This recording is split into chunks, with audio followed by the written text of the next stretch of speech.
Okay, so here we are back on the Dung Pod, where I'll be talking about my life in Japan, over 30 years, my experience of over 30 years living in Japan, and just kind of my opinions and my own viewpoints. And I don't know a lot about completely about the culture and various places, but I've lived mostly in Hokkaido and a little bit early on in Tokyo. So, but basically, I have got an understanding about things around Japan in most ways. But anyway, okay, so today I was kind of wanting to talk about the medical aspect of living in Japan as well as the safety aspect, which I'm sure you've heard a great deal about. And so anyway, let's just start with the medical insurance in Japan. And I know that some of you who may be living in America or have lived in America will understand that it can be expensive, medical coverage and medical things. Um, but basically in Japan, everyone is on a national insurance program, and we pay out monthly premiums, monthly payments based on our tax, based on our income from the previous year. So it's not kind of like a set thing where you have to pay so much no matter your income. It's a system. I don't know. It could have been. I'm thinking it might be what they might have called the Obamacare, though I'm not sure. I'm not. I don't know the details on that, but it's not like an item or a system that they sell at a flat rate. You pay by what you can afford through the information from your income tax. So anyway, it is very affordable, obviously, and no one here that I'm aware of, or it's not very often, I'm sure, no one has any kind of a medical debt or anything like that, and there's not these huge amounts that need to be paid. Um, that's kind of really an odd thing when coming from Japan and looking from Japan into other places. Of course, there are lots of countries and they have similar insurance systems to Japan, and of course, but I just like I said, it's very affordable and no one has debt. Um, I also have a dependent, another person on my insurance, and uh, generally children, depending on the city and whatnot, some children can get free health care up to a certain age. I'm not sure, 3 years old or 5 years old or something, or maybe even more than that. I'm not sure. It depends on the place. It depends on the city. But basically, everyone is covered um, at birth. So anyway, also let's see. Now I know of some people, and I myself have had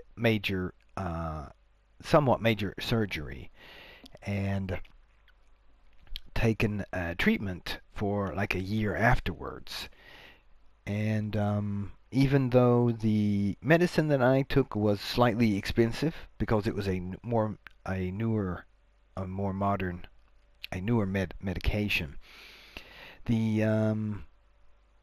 it was affordable for me. For one reason is that I also had I think it might be called a gap plan in the United States. It's like an extra insurance. Um, that pays out on certain illnesses or during certain situations. So that covered completely everything that I needed, pretty much. And other people that I know that have major surgeries um, have no complaints about having any kind of money problems after their um,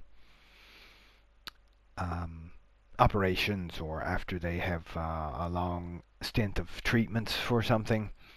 No one is stressed out about money or not having enough money or having this medical debt. This is all very uncommon here in Japan to have that kind of a feeling in around medical things. Now there are things, of course, that the medical coverage won't cover, but the concept of waiting for your insurance company to approve something or approve an operation or approve medication is very foreign here, very an oddity that's very strange behavior, um, unheard of here. But of course, here you have like cosmetic surgery, like if you have like an I don't know a nose job or your eyes changed or your skin changed or something. That's not covered by the National Medical Insurance. And I don't think braces for your teeth to straighten your teeth. I don't think that's covered. But still, that's affordable, fairly affordable, I think. But I don't think it's covered. Nor is the teeth whitening. I don't think that they have that at dentists, but I don't think it's covered by the insurance. So that's the gap plan that I want to talk about. People have that here, and they're very affordable as well. You can pay like I don't know, like 30, 40 US dollars a month, and you can get a fairly good insurance to pay out on, especially on large illnesses, serious illnesses, or just for being in the hospital. And some people actually make money when they go to the hospital and cash those in. If their surgery and things are not that expensive, the payout from the insurance gives them a lot to deal with, gives them a lot of leeway so that they have money. And yeah, I've never heard of anyone, like I said, stressing out about that. And let's see, I guess that brings us to there's currently a thing kind of that's getting people upset here is that immigrants or people who aren't Japanese nationality come to Japan and get join the medical insurance, the national medical insurance system.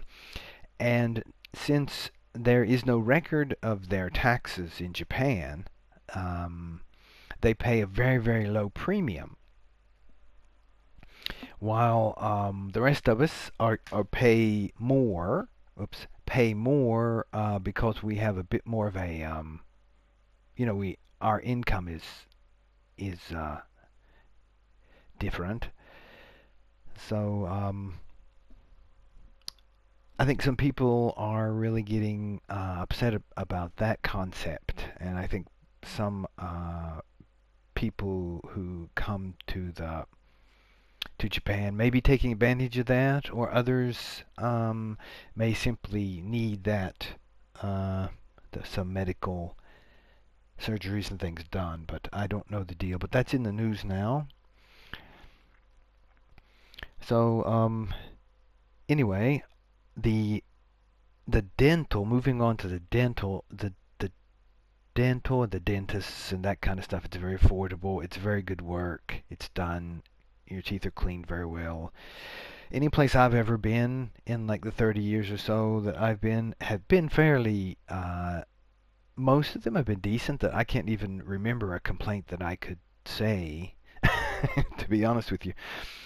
And teeth that are repaired stay repaired and taken care of, and they look nice. And you can get like instead of the silver, you can get like white to match your teeth color, or it's got that kind of stuff too.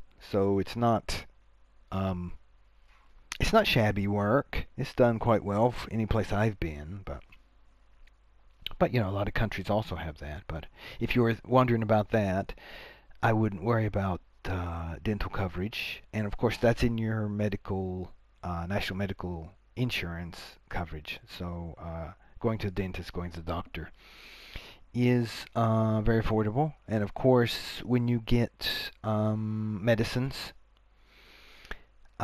through the doctor, they're very affordable. Even if you buy them over the counter, uh, there aren't as many to choose from. I mean, it's not like a huge American, like a pharmacy or something like that. It's not like a big drugstore kind of thing. There are less to choose from, but there are a lot. But there, if you buy it yourself, it's a little bit more expensive than getting them from a doctor. But it'll save you taking a trip to the doctor, and that brings me to the point that um, you don't really have to wait long, especially if you make appointments. Well, I shouldn't say that, because if you make an appointment, then of course you go to the appointment and you see the doctor or the dentist and get it done. But if you're suddenly ill or something, you feel bad and you suddenly go to the hospital, of course you do have to wait. I think that's almost anywhere in the world about the same way. If you just suddenly go to a general hospital, that's what's going to happen. But I think it's the same way here, basically. Um, I made some notes here other stuff that I wanted to go over. Um, of course, I mentioned before that braces are not probably not covered in the insurance, but they're not as common. Um, Recently, you see more young teenagers with braces and stuff. It's getting more common, but it wasn't too common for a while. And there's one thing I noticed when I got here, that sometimes you see what appears to be people's teeth is like kind of crowded, and the teeth, there's a lot of teeth in your mouth kind of situation. I'm sure you know what that is, but I saw a lot of that, and it seems like you could fix that fairly easily, but I don't guess it's a common thing. But people nowadays do it a lot more than they used to when I first came here, I think. So if you worry about braces and things like that, you may have to pay for most of that on your own. But I can't give you any details on that either. I imagine it is expensive. Of course it would be, but I don't think it would be off the roof. Just my general feeling is people just can't pay that huge, you know, they don't go into debt like that here. People just won't do it if they have to go into debt. It just seems that way to me. I can't say that for everybody in Japan, but from my limited viewpoint, that's just what it seems like for me. But anyway, there's one more topic that I wanted to talk about. Changing off of the medical for a minute, talking about the safety of Japan. And you hear a lot that Japan is safe, and it is. Japan is safe. Now, I haven't lived that in like very huge cities other than Tokyo for only like 5 or 6, 7 years. Mostly in Hokkaido, in an average size city. But basically, Japan is very safe. As far as violence and things, you don't see a lot of violence happening in the open, um, like people fighting and things like that. You don't see that. People getting in arguments and things like that. It doesn't happen here, generally speaking. And myself, I don't think I've ever felt like I was in danger or that I might be hurt or I might be murdered or I might be, uh, attacked or something. I can't say that I've ever felt that way myself. Um, and most of the people I've talked to, it's never came up in our conversations that they had an experience where they felt they were dangerous, whether they were a man or a woman. I don't think I've ever heard. Um, I can't think of any stories right off the top of my mind when I talk with other expats around have had that kind of violent things. And lost items are usually, believe it or not, are turned in to the lost and found. A lot of people who drop wallets and bags and things, leave things on the trains, whatnot. Those are turned in, and they've got a huge amount of those. I've heard umbrellas and coats and bags and dropped jewelry and things like that. That people just turn it into the police or they turn it into the lost and found. And I think that's kind of interesting. Um, there's not a lot of stealing going on that I see, like um, people stealing things that are left out in the open or something. I don't feel that way, and nowhere I've been that people would. It reminds me of a story. I saw a man, an older man who had gotten drunk, and he was passed out, and kind of slumped on the sidewalk in this like bar area, and he had some. I don't know. He had some type of a bag with him. I guess had money or something in it, and he had a bracelet that appeared to had been broken when he fell or something, and someone had picked it up and put his bag and his broken bracelet next to him as he as he was passed out, so that he wouldn't, so when he woke up, he would find his belongings. As I thought that was really amazing. But generally speaking, yeah, you don't see people taking advantage of people who are drunk, men or women.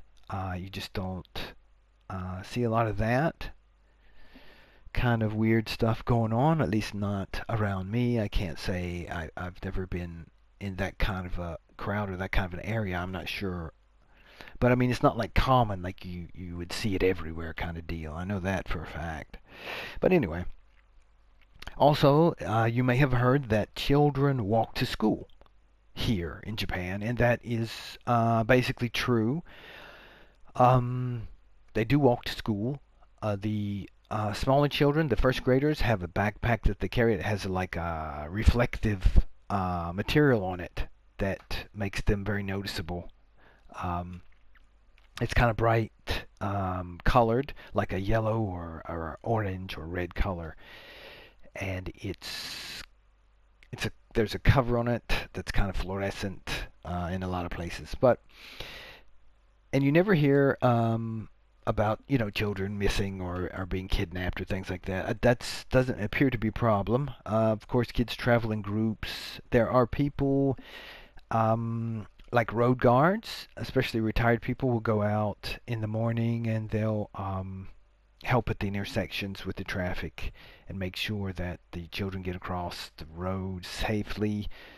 And they kind of like go out with a little flag and they're like road guards for well, at least during the time when the children are going to school and coming back home. But one thing I have to say about this is there are a lot of schools. And the distance between places is not like it is, like, for example, where I grew up, it would be virtually impossible for me to walk to school. That would probably take all day. I mean, by the time I got to school, I'd have to walk back. But I think it's a big distance thing. Things are closer together here, obviously.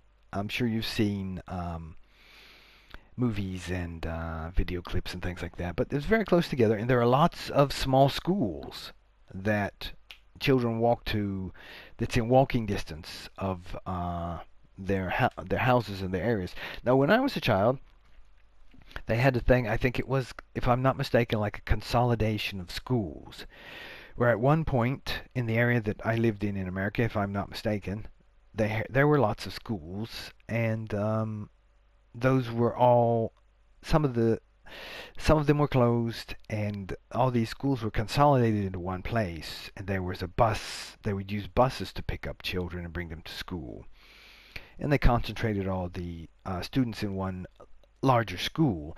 They haven't done that here that I've been aware of. There are schools that are very close to each other. I think that comes from when the population was very big. It was necessary, but I do work in the education. I work in education as an ALT, an assistant language teacher. I help teachers teach English to elementary school students. But there are some large schools that have very fewer children in it than you would think. There are some open rooms. So, I mean, it's possible to consolidate, but I think if things were consolidated, children couldn't walk. Plus, you have to think of congestion, of traffic, and things like that. So I think that plays into why the children walk to school as well. But of course, there's the safety as well. And the school designates routes that children should take every day. They help them decide routes that are out in the open, visible, main routes, main roads where people can see them. And they kind of organize routes for children, and they kind of get children to travel together on their way home and stuff like that. But of course, children go by themselves as well. You see just one child walking and stuff like that. That's also very common. So basically, that's as far as that goes, it's pretty safe. One thing is that citizens here do not have the right to have firearms or swords. There's a law against that. It's very different than where I grew up in America. I'm sure a lot other countries as well. But citizens cannot own firearms as a general law. And firearms or swords. And there is a law on the length of knives that you can own. But of course, there are like camping knives and things like that that are larger, and that I think they kind of go over the rule. They seem kind of large, but anyway, there's that, and that's one thing maybe that makes it safer. I'm not sure, one way or another. But you can get a license to hunt, and you can get a firearm, especially here in Hokkaido.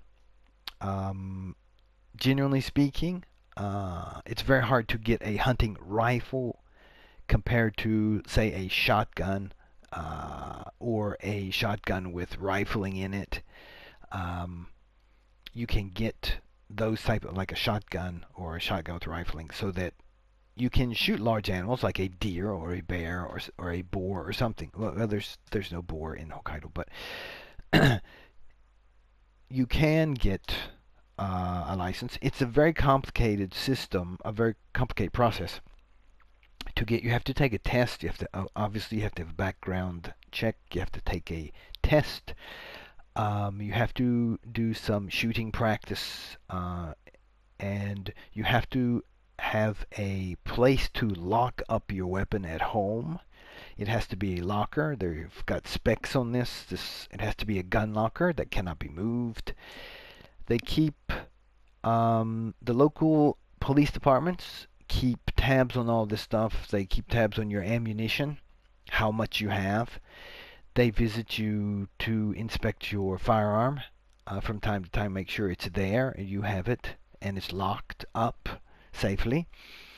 It's quite from where I grew up, where almost anyone could own a firearm from 16 or 15 or 16, and your older siblings or your mom and dad look after you. That is a very odd concept here. That's which brings us to the next point of a recent local problem that we have around here is, believe it or not, there is a overpopulation of deer, a white-tailed deer, the large four-legged animals with the horns, right? And then the bear, as a type of black bear, I think, or brown bear, a black bear here, a smaller type of bear. But there appears to be an overpopulation, and um, the deer get out in the road and they get hit by cars, and people get hurt in accidents. The bears get in trash. They sometimes attack people. They attack children from time to time. And recently it's getting to be a bit of a problem here in my area in Hokkaido. So, so the city has a city pest control division that they go. Basically, they're made up of hunters old guys who have got their hunting license, but there are not a lot of them. Um, I know a few of them, and they said that they don't really. They do thin out the deer, and they remove bear that are dangerous, but they can't do a lot. They can't do enough, obviously. So the government is asking people to get a license, which seems odd to me. But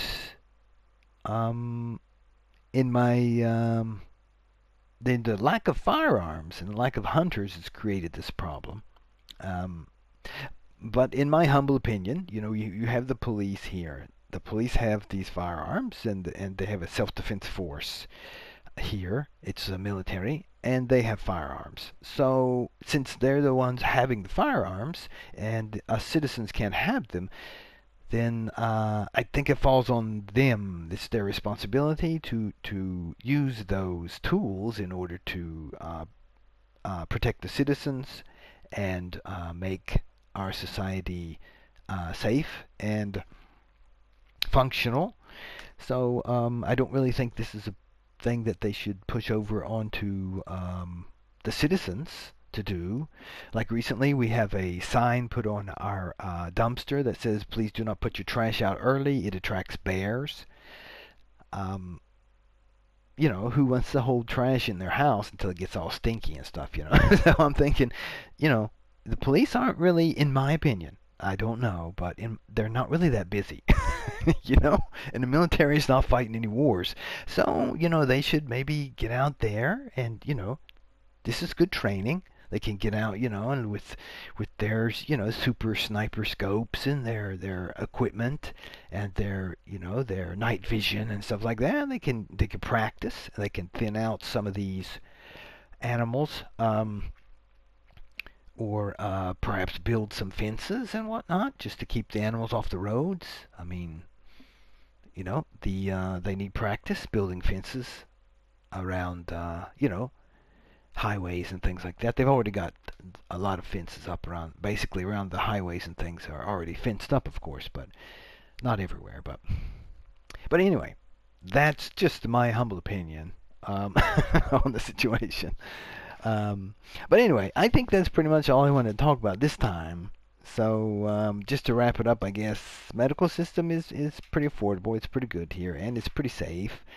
In the 30 years that I've been here, I haven't had any problems with that and making payments. I have no medical debt. I've never had any medical debt. Well, living anywhere, but even when I lived in America. But still, I have no medical debt here in Japan in the 30 plus years I've been here. So anyway, so that's basically all I want to talk about today. So of course, if you have any questions, let me know. And I want to thank you for listening in. And I hope you gleaned some good information. And like I said, drop me a line if you want to. If not, that's fine. Just listen, and hopefully I'll see you or you'll hear me the next time. Thanks again. Goodbye.